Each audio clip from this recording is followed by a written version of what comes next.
All right, guys. Today we got a fan motor that won't want to kick on. And right here you can hear the sound. It's trying to kick on, but it's just not working. Right here I'm gonna be pointing at the transformer lines and the disconnect lines. So your fan motor always connects to your disconnect. The wires connect to a board. If you have a board, this one doesn't have a board. It just has some wires going into that small little black board, but it's not technically a board.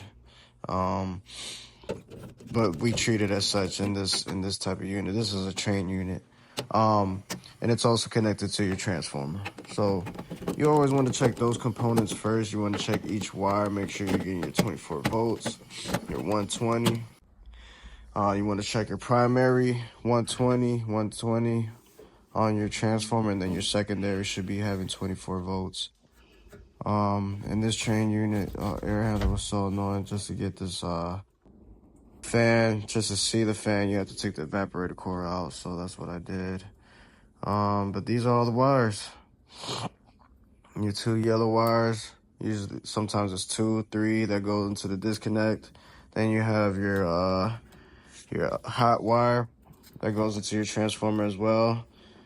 You got your blue, which is your common, and then you have your red, which is another 120.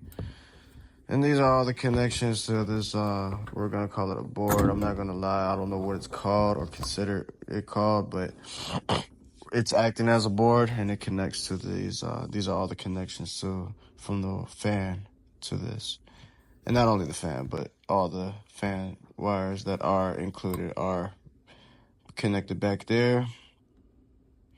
So you wanna always take a video before you disconnect anything, take a picture. Always do that, very important. Every unit is different, so you can't assume. So right now I'm just messing with the wires, checking these, getting everything out the way. Just want to show you guys how and where these wires go to, so you can trace them. But we've tested out with the multimeters, everything was reading good. So that tells me the ECM motor is bad. So today we got a new module, and unfortunately they don't sell the module separate like they used to, so we had to get the whole fan motor, but it's all good. Same one. Go ahead, take out the module, which is just 2 screws and a plug-in right there.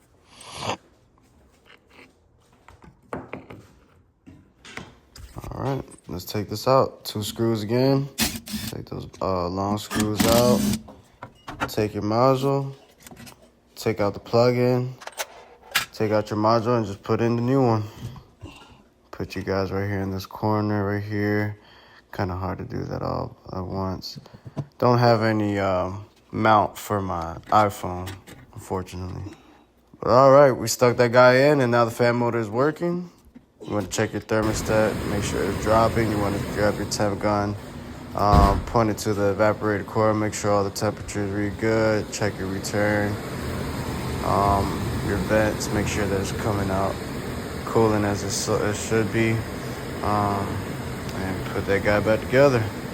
And again, this was so annoying, just to take this apart. 2 screws at the bottom, had a frame built into it. I love the air handlers where you could just get to the fan without touching the evaporator core, but whatever. It's all good. It's fixing now. That's it. The Handyman out.